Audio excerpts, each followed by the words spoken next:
जय माता दी दोस्तों। आसान राह में आप सभी का बहुत बहुत स्वागत है। दोस्तों, भगवान श्री सत्यनारायण सभी इच्छाओं को पूर्ण करने वाले हैं, सभी कष्टों को हरने वाले हैं। सच्चे मन से भगवान श्री सत्यनारायण का व्रत करने, पूजा करने और कथा का श्रवण करने से निश्चित ही लाभ मिलता है। यदि आप भी भगवान सत्यनारायण का व्रत और पूजन करना चाहते हैं तो इसे कभी भी कर सकते हैं, लेकिन यदि पूर्णिमा, संक्रांति या गुरुवार के दिन का चयन करते हैं तो ये सर्वश्रेष्ठ है। इस वीडियो में हम आपको भगवान सत्यनारायण व्रत की कथा सुनाएंगे।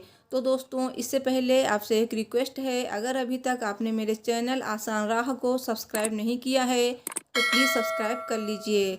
सब्सक्राइब के बाद बेल को भी प्रेस कीजिए। तो चलिए दोस्तों, वीडियो शुरू करते हैं। दोस्तों, व्रत के दिन स्नानादि से निवृत्त होकर पूजा गृह में आसन पर बैठकर श्री गणेश, गौरी, वरुण, विष्णु आदि समस्त देवताओं का स्मरण कर पूजन करें और यह संकल्प करें कि मैं सदैव श्री सत्यनारायण की आराधना तथा कथा श्रवण करूँगा। हाथों में पुष्प लेकर सत्यनारायण भगवान का ध्यान करें तथा पुष्प, धूप, नैवेद्य तथा यज्ञोपवीत अर्पित कर प्रार्थना करें। हे भगवान, मैंने जल, पुष्प आदि समस्त सामग्री श्रद्धा व विश्वास पूर्वक आपके चरणों में अर्पित की है, इसे स्वीकार करें। आपको बारंबार प्रणाम है। इसके बाद भगवान श्री सत्यनारायण देव की कथा पढ़ें या सुनें। पूजा सामग्री: केले का तना, आम के पत्ते, कलश, धूप, रोली, कपूर, दीपक, श्रीफल, पुष्पहार, गुलाब के फूल, पंचरत्न, पंचपल्लव, चावल, तुलसी के पत्ते, मौसम के फल, पंचामृत यानी दूध, घी, शहद, शक्कर और दही, नैवेद्य, कलावा, जनेऊ, अंगवस्त्र, वस्त्र और चौकी। ये है पूजा सामग्री। अब भगवान सत्यनारायण की कथा सुनिए। ओम नमो भगवते वासुदेवाय नमः। श्री सत्यनारायण व्रत कथा का प्रथम अध्याय इस प्रकार है। एक समय की बात है, नैमिषारण्य तीर्थ में सौनिकादि 88,000 ऋषियों ने श्री सूत जी से पूछा, हे प्रभु, इस कलयुग में वेद विद्या रहित मनुष्यों को प्रभु भक्ति किस प्रकार मिल सकती है तथा उनका उद्धार कैसे होगा। हे मुनि श्रेष्ठ, कोई ऐसा तप बताइए जिससे थोड़े समय में ही पुण्य मिले और मनवांछित फल भी मिल जाए। इस प्रकार की कथा सुनने की हम इच्छा रखते हैं। सर्वशास्त्रों के ज्ञाता सूत जी बोले, हे वैष्णवों, मैं पूज्य आप सभी ने प्राणियों के हित की बात पूछी है, इसलिए मैं एक ऐसे श्रेष्ठ व्रत को आप लोगों को बताऊंगा जिसे नारद जी ने लक्ष्मी नारायण जी से पूछा था और लक्ष्मीपति ने मुनि श्रेष्ठ नारद जी से कहा था। आप सब इसे ध्यान से सुनिए। एक समय की बात है, योगी राज नारद जी दूसरों के हित की इच्छा लिए अनेकों लोकों में घूमते हुए मृत्यु लोक में आ पहुँचे।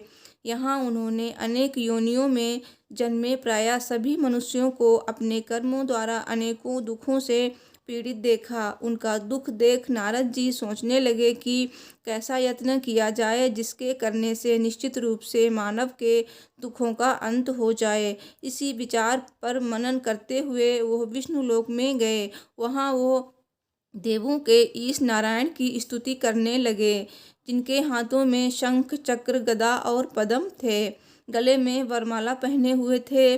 स्तुति करते हुए नारद जी बोले, हे भगवान, आप अत्यंत शक्ति से संपन्न हैं। मन तथा वाणी भी आपको नहीं पा सकती है। आपका आदि, मध्य तथा अंत नहीं है। निर्गुण स्वरूप सृष्टि के कारण भक्तों के दुख को दूर करने वाले आपको मेरा नमस्कार। नारद जी की स्तुति सुन विष्णु भगवान बोले, हे मुनि श्रेष्ठ, आपके मन में क्या बात है? आप किस काम के लिए पधारे हैं, उसे निसंकोच कहो। इस पर नारद जी बोले कि मृत्युलोक में अनेकों योनियों में जन्मे मनुष्य अपने कर्मों के द्वारा अनेकों दुखों से दुखी हो रहे हैं। हे नाथ, आप मुझ पर दया रखते हैं तो बताइए कि वो मनुष्य थोड़े प्रयास से ही अपने दुखों से कैसे छुटकारा पा सकते हैं। श्री हरि बोले, हे नारद, मनुष्यों की भलाई के लिए तुमने बहुत अच्छी बात पूछी है। जिसके करने से मनुष्य मोह से छूट जाता है, वह बात मैं कहता हूँ, उसे सुनो।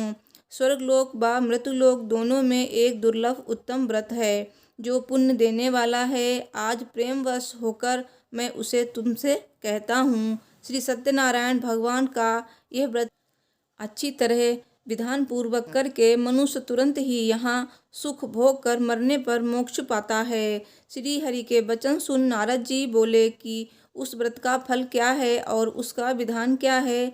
यह व्रत किसने किया था? इस व्रत को किस दिन करना चाहिए? सभी कुछ विस्तार से बताइए। नारद जी की बात सुनकर श्री हरि बोले, दुख व शोक को दूर करने वाला, यह सभी स्थानों पर विजय दिलाने वाला है। मानव को भक्ति व श्रद्धा के साथ शाम को श्री सत्यनारायण की पूजा धर्मपरायण होकर ब्राह्मणों व बंधुओं के साथ करनी चाहिए।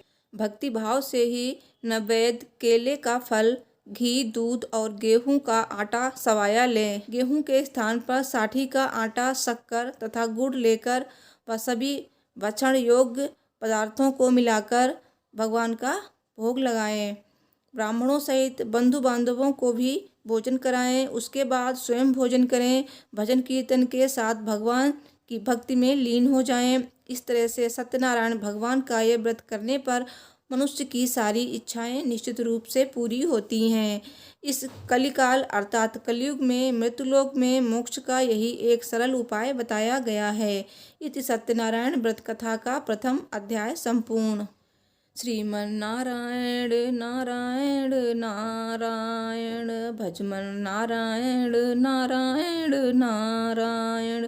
श्री सत्यनारायण भगवान की जय। भगवान सत्यनारायण की कथा का द्वितीय अध्याय इस प्रकार है। सूत जी बोले, हे ऋषियों, जिसने पहले समय में इस व्रत को किया था उसका इतिहास कहता हूँ, ध्यान से सुनो। सुंदर काशीपुरी नगरी में एक अत्यंत निर्धन ब्राह्मण रहता था। भूख प्यास से परेशान वो धरती पर घूमता रहता था। ब्राह्मणों से प्रेम करने वाले भगवान ने एक दिन ब्राह्मण का वेश धारण कर उसके पास जाकर पूछा, हे विप्र, नित्य दुखी होकर तुम पृथ्वी पर क्यों घूमते हो? दीन ब्राह्मण बोला, मैं निर्धन ब्राह्मण हूँ, भिक्षा के लिए धरती पर घूमता हूँ। हे भगवान, यदि आप इसका कोई उपाय जानते हो तो बताइए। वृद्ध ब्राह्मण कहता है कि सत्यनारायण भगवान मनोवांछित फल देने वाले हैं, इसलिए तुम उनका पूजन करो। इसे करने से मनुष्य सभी दुखों से मुक्त होता है। वृद्ध ब्राह्मण बनकर आए सत्यनारायण भगवान उस निर्धन ब्राह्मण को व्रत का सारा विधान बताकर अंतर ध्यान हो गए। ब्राह्मण मन ही मन सोचने लगा कि जिस व्रत को वृद्ध ब्राह्मण करने को कह गए हैं, मैं उसे जरूर करूँगा। यह निश्चय करने के बाद उसे रात में नींद नहीं आई। वो सवेरे उठकर सत्यनारायण भगवान के व्रत का निश्चय कर भिक्षा के लिए चला गया। उस दिन निर्धन ब्राह्मण को भिक्षा में बहुत धन मिला, जिससे उसने बंधु बांधवों के साथ मिलकर श्री सत्यनारायण भगवान का व्रत संपन्न किया। भगवान सत्यनारायण का व्रत संपन्न करने के बाद वो निर्धन ब्राह्मण सभी दुखों से छूट गया और अनेक प्रकार की संपत्तियों से युक्त हो गया। उसी समय से ये ब्राह्मण हर माह इस व्रत को करने लगा। इस तरह से सत्यनारायण भगवान के व्रत को जो मनुष्य करेगा वो सभी प्रकार के पापों से छूटकर मोक्ष को प्राप्त होगा। जो मनुष्य इस व्रत को करेगा वो भी सभी दुखों से मुक्त हो जाएगा। सूत जी बोले, इस तरह से नारद जी ने नारायण जी का कहा हुआ श्री सत्यनारायण व्रत को मैंने तुमसे कहा। हे विप्रों, मैं अब और क्या कहूँ? ऋषि बोले, हे मुनिवर, संसार में उस विप्र से सुनकर और किस किस ने इस व्रत को किया, हम सब इस बात को सुनना चाहते हैं। इसके लिए हमारे मन में श्रद्धा का भाव है।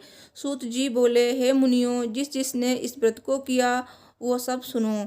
एक समय वही विप्र धन व ऐश्वर्य के अनुसार अपने बंधु बांधवों के साथ इस व्रत को करने को तैयार हुआ।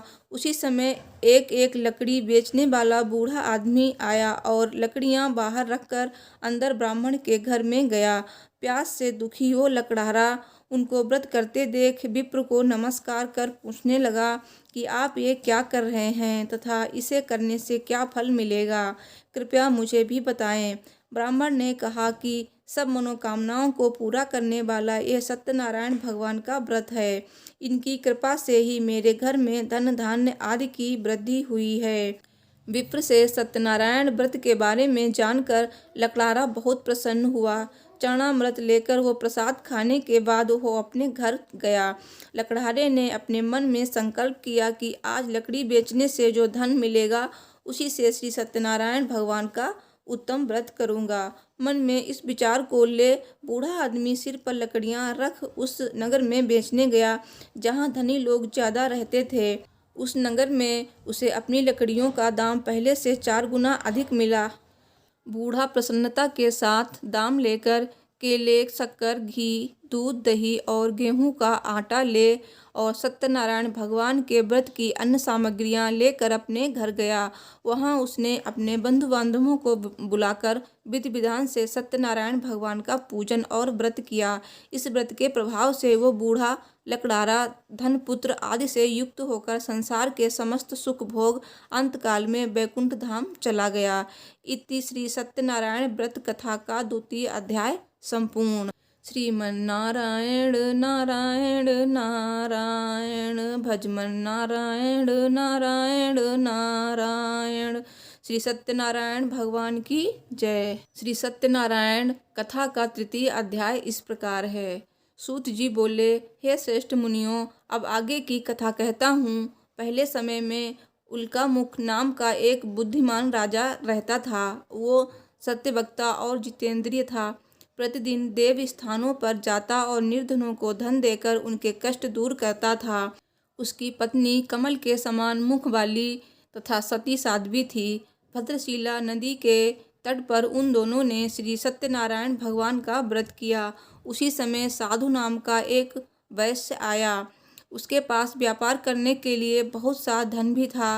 राजा को व्रत करते देखकर वो विनय के साथ पूछने लगा, हे राजन, भक्तिभाव से पूर्ण होकर आप ये क्या कर रहे हो? मैं सुनने की इच्छा रखता हूँ, तो आप मुझे बताएं। राजा बोला, हे साधु, अपने बंधु बांधवों के साथ पुत्रादि की प्राप्ति के लिए एक महाशक्तिमान श्री सत्यनारायण भगवान का व्रत व पूजन कर रहा हूँ। राजा के वचन सुन साधु आदर से बोला, हे राजन, मुझे इस व्रत का सारा विधान कहिए। आपके कथानुसार मैं भी इस व्रत को करूँगा।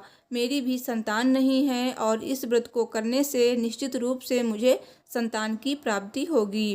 राजा से व्रत का सारा विधान सुन व्यापार से निवृत्त हो वो अपने घर गया। साधु वैश्य ने अपनी पत्नी को संतान देने वाले इस व्रत का वर्णन कह सुनाया और कहा कि जब मेरी संतान होगी तब मैं इस व्रत को करूँगा। साधु ने इस तरह से वचन अपनी पत्नी लीलावती को कहे।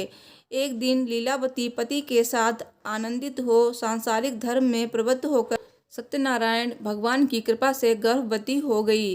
10वें महीने में उसके गर्भ से एक सुंदर कन्या ने जन्म लिया। दिनों दिन वो ऐसे बढ़ने लगी जैसे कि शुक्ल पक्ष का चंद्रमा बढ़ता है। माता पिता ने अपनी कन्या का नाम कलावती रखा। एक दिन लीलावती ने मीठे शब्दों में अपने पति को याद दिलाया कि आपने भगवान सत्यनारायण के जिस व्रत को करने का संकल्प किया था उसे करने का समय आ गया है। आप इस व्रत को करिए। साधु बोला, हे प्रिय, इस व्रत को मैं उसके विवाह पर करूँगा। इस प्रकार अपनी पत्नी को आश्वासन देकर वो नगर को चला गया। कलावती पिता के घर में रह वृद्धि को प्राप्त हो गई। साधु ने एक बार नगर में अपनी कन्या को सखियों के साथ देखा तो तुरंत ही दूत को बुलाया और कहा कि मेरी कन्या के लिए योग्य वर देख कर आओ। साधु की बात सुनकर दूत कंचन नगर में पहुंचा और वहां देखभाल कर लड़की के सुयोग्य वाणिक पुत्र को ले आया। सुयोग्य लड़के को देख साधु ने बंधु बांधवों को बुलाकर अपनी पुत्री का विवाह कर दिया। लेकिन दुर्भाग्य की बात यह है कि साधु ने अभी भी सत्यनारायण भगवान का व्रत नहीं किया। इस पर भी भगवान क्रोधित हो गए और श्राप दिया कि साधु को अत्यधिक दुख मिले। अपने कार्य में कुशल साधु बनिया जमाई को लेकर समुद्र के पास स्थित होकर रत्नासारपुर नगर में गया। वहां जाकर दामाद ससुर दोनों मिलकर चंद्रकेतु राजा के नगर में व्यापार करने लगे। एक दिन भगवान सत्यनारायण की माया से एक चोर राजा का धन चुराकर भाग रहा था। उसने राजा के सिपाहियों को अपना पीछा करते देख चुराया हुआ धन वहां रख दिया, जहां साधु अपने जमाई के साथ ठहरा हुआ था। राजा के सिपाहियों ने साधु वैश्य के पास राजा का धन पड़ा देखा तो वो ससुर जमाई दोनों को बांधकर प्रसन्नता से राजा के पास ले गए और कहा कि उन दोनों चोरों को हम पकड़ लाए हैं, आप आगे की कार्रवाई की आज्ञा दें। राजा की आज्ञा से उन दोनों को कठिन कारावास में डाल दिया गया और उनका सारा धन भी उनसे छीन लिया गया। श्री सत्यनारायण भगवान से श्राप से साधु की पत्नी भी बड़ी दुखी हुई। घर में जो धन रखा था उसे चोर चुरा ले गए। शारीरिक तथा मानसिक पीड़ा व भूख प्यास से अति दुखी हो अन्न की चिंता में कलावती ब्राह्मण के घर गई। वहां उसने श्री सत्यनारायण भगवान का व्रत होते देखा, फिर कथा भी सुनी। वो प्रसाद ग्रहण कर वो रात को घर वापस आई। माता ने कलावती से पूछा कि हे पुत्री, अब तक तुम कहाँ थीं? तेरे मन में क्या है? कलावती ने अपनी माता से कहा, हे माता, मैंने एक ब्राह्मण के घर में श्री सत्यनारायण भगवान का व्रत देखा। कन्या के वचन सुन लीलावती भगवान के पूजन की तैयारी करने लगी। लीलावती ने परिवार व बंधुओं सहित श्री सत्यनारायण भगवान का पूजन किया और उनसे वर मांगा कि मेरे पति तथा जमाई शीघ्र घर आ जाएं। साथ ही ये भी प्रार्थना की कि हम सबका अपराध क्षमा करें। श्री सत्यनारायण भगवान इस व्रत से संतुष्ट हो गए और राजा चंद्रकेतु को सपने में दर्शन दे कहा कि हे राजन, तुम उन दोनों वैश्यों को छोड़ दो और तुमने उनका जो धन लिया है उसे वापस कर दो। अगर ऐसा नहीं किया तो मैं तुम्हारा धन, राज्य व संतान सभी को नष्ट कर दूंगा। राजा को यह सब कहकर वो अंतर ध्यान हो गए। प्रातःकाल सभा में राजा ने अपना सपना सुनाया। फिर बोले कि वणिक पुत्रों को कैद से मुक्त कर सभा में लाओ। दोनों ने आते ही राजा को प्रणाम किया। राजा मीठी वाणी में बोला, हे महानुभावों, भाग्यवश ऐसा कठिन दुख तुम्हें प्राप्त हुआ है, लेकिन अब तुम्हें कोई भय नहीं है। ऐसा कह राजा ने उन दोनों को नए वस्त्राभूषण भी पहनाए और जितना धन उनका लिया था उससे दुगना धन वापस कर दिया। दोनों वैश्य अपने घर को चल दिए। इति श्री सत्यनारायण व्रत कथा का तृतीय अध्याय संपूर्ण। श्रीमन्नारायण नारायण नारायण, भजमन नारायण नारायण नारायण। श्री सत्यनारायण भगवान की जय। श्री सत्यनारायण कथा का चतुर्थ अध्याय इस प्रकार है। सूत जी बोले, वैश्य ने मंगलाचरण कर अपनी यात्रा आरंभ की और अपने नगर की ओर चल दिए। उनके थोड़ी दूर जाने पर एक दंडी वेशधारी श्री सत्यनारायण ने उनसे पूछा, हे साधु, तेरी नाव में क्या है? अभिवाड़ी वणिक हंसता हुआ बोला, दंडी, आप क्यों पूछते हो? क्या धन लेने की इच्छा है? मेरी नाव में तो बेलवा पत्ते भरे हुए हैं। वैश्य के कठोर वचन सुन भगवान बोले, तुम्हारा वचन सत्य हो। दंडी ऐसे वचन कह वहां से दूर चले गए। कुछ दूर जाकर समुद्र के किनारे बैठ गए। दंडी के जाने के बाद साधु वैश्य ने नित्य क्रिया के पश्चात नाव को ऊंची उठते देखकर अचंभा माना और नाव में बेल पत्ते देख आदि वो मूर्छित हो जमीन पर गिर पड़ा। मूर्छा खुलने पर वो अत्यंत शोक में डूब गया। तब उसका दामाद बोला कि आप शोक न मनाएं, ये दंडी का शाप है, इसलिए हमें उनकी शरण में जाना चाहिए, तभी हमारी मनोकामना पूरी होंगी। दामाद की बात सुनकर वो दंडी के पास पहुंचा और अत्यंत भक्तिभाव नमस्कार करके बोला, मैंने आपसे जो असत्य वचन कहे थे उसके लिए मुझे क्षमा कीजिए। ऐसा कहकर महान शोकातुर हो रोने लगा। तब दंडी भगवान बोले, हे वणिक पुत्र, मेरी आज्ञा से बार बार तुम्हें दुख प्राप्त हुआ है। तू मेरी पूजा से विमुख हुआ। साधु बोला, हे भगवान, आपकी माया से ब्रह्मा आदि देवता भी आपके रूप को नहीं जानते, तब मैं अज्ञानी कैसे जान सकता हूँ। आप प्रसन्न होइए, अब मैं समर्थ के अनुसार आपकी पूजा करूँगा। मेरी रक्षा करो और पहले के समान नौका में धन भर दो। साधु वैश्य के भक्तिभाव वचन सुनकर भगवान प्रसन्न हो गए और उसकी इच्छानुसार वरदान देकर अंतर ध्यान हो गए।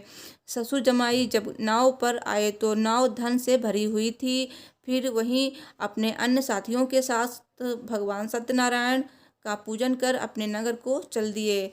जब नगर के नज़दीक पहुँचे तो दूत को घर पर खबर करने के लिए भेज दिया। दूत साधु की पत्नी को प्रणाम कर कहता है कि मालिक अपने दामाद सहित नगर के निकट आ गए हैं।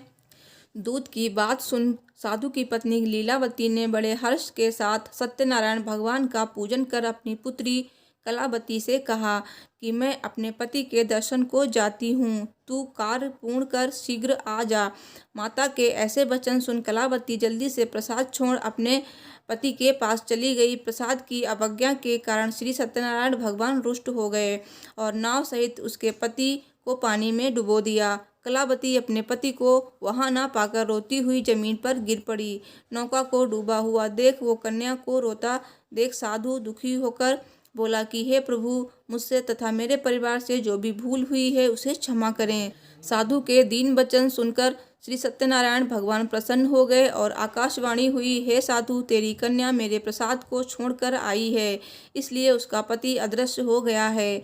यदि वो घर जाकर प्रसाद खाकर लौटती है तो इससे इसका पति अवश्य मिलेगा। ऐसी आकाशवाणी सुन कलावती घर पहुंचकर प्रसाद खाती है और फिर आकर अपने पति के दर्शन करती है। उसके बाद साधु अपने बंधु बांधवों सहित श्री सत्यनारायण भगवान का विधि विधान से पूजन करता है। इस लोक का सुख भोग कर वो अंत में स्वर्गलोक को प्राप्त करता है। इति श्री सत्यनारायण व्रत कथा का चतुर्थ अध्याय संपूर्ण। श्रीमन्नारायण नारायण नारायण भजमन नारायण नारायण नारायण। श्री सत्यनारायण भगवान की जय। श्री सत्यनारायण कथा का पंचम अध्याय इस प्रकार है। सूत जी बोले, हे ऋषियों, मैं और भी एक कथा सुनाता हूँ, उसे भी ध्यानपूर्वक सुनो। प्रजापालन में लीन तुंगध्वज नाम का एक राजा था। उसने भी भगवान का प्रसाद त्याग कर बहुत ही दुख सहन किया।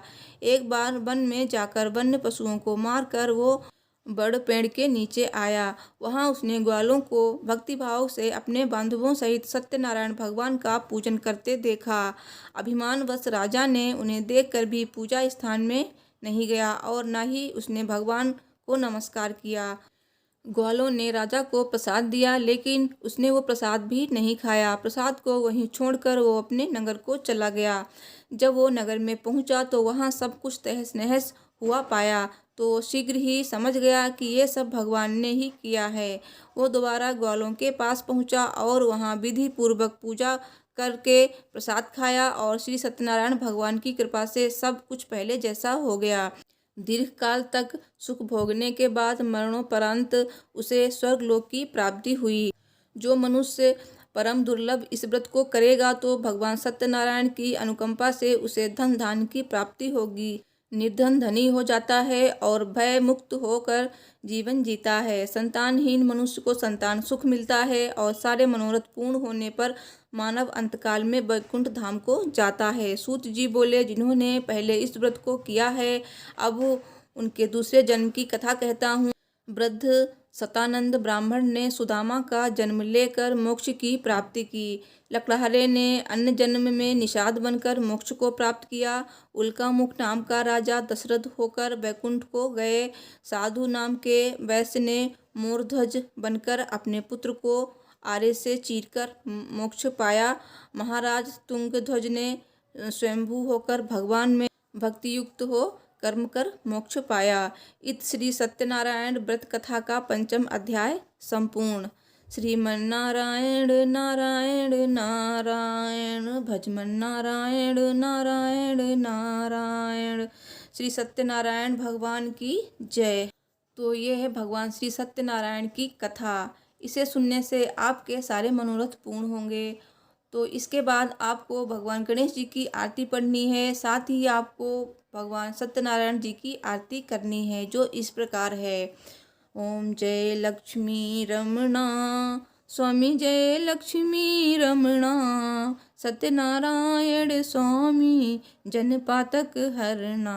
ओम जय लक्ष्मी रमणा, रत्न जटित सिंहासन अद्भुत छवि राजे, नारद करत निराजन घंटा ध्वनि बाजे। ओम जय लक्ष्मी रमणा, स्वामी जय लक्ष्मी रमणा, प्रकट भये कली कारण दुज को दर्श दियो, बूढ़ो ब्राह्मण बनकर कंचन महल कियो। ओम जय लक्ष्मी रमणा, स्वामी जय लक्ष्मी रमणा, दुर्बल भील कठोरो जिन पर कृपा करी, चंद्रचूड़ एक राजा तिनकी विपत्ति हरी। ओम जय लक्ष्मी रमणा, स्वामी जय लक्ष्मी रमणा, वैश्य मनोरथ पायो श्रद्धा तजी दीन्ही,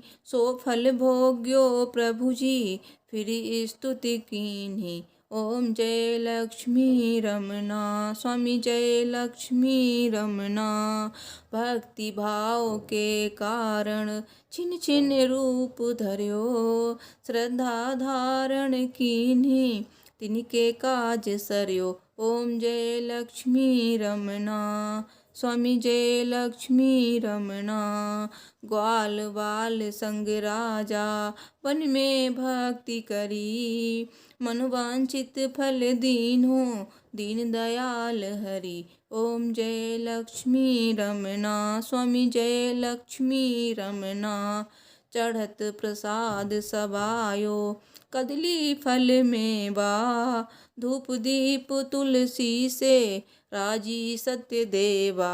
ओम जय लक्ष्मी रमणा, स्वामी जय लक्ष्मी रमणा, सत्यनारायण जी की आरती जो कोई नर गावे, रिद्धि सिद्धि सुख संपत्ति सहज रूप पावे। ओम जय लक्ष्मी रमणा, स्वामी जय लक्ष्मी रमणा, सत्यनारायण स्वामी जनपातक हरना। ओम जय लक्ष्मी रमणा। बोलो गणेश जी की जय, बोलो श्री सत्यनारायण भगवान की जय, बोलो लक्ष्मी नारायण की जय। इसके बाद आपको ओम जय जगदीश हरे, स्वामी जय जगदीश हरे, ये वाली आरती करनी है। दोस्तों, पूर्णिमा के दिन आपको तिल के तेल से बनी हुई चीज़ों का सेवन बिल्कुल भी नहीं करना है। तो दोस्तों, वीडियो अच्छी लगी हो तो प्लीज़ लाइक कीजिए, शेयर कीजिए और चैनल को भी सब्सक्राइब कीजिए। मिलती हूँ अगले वीडियो में, तब तक के लिए देखते रहिए आसान रहा। Thanks for watching. हर हर महादेव। जय श्री लक्ष्मी नारायण जी।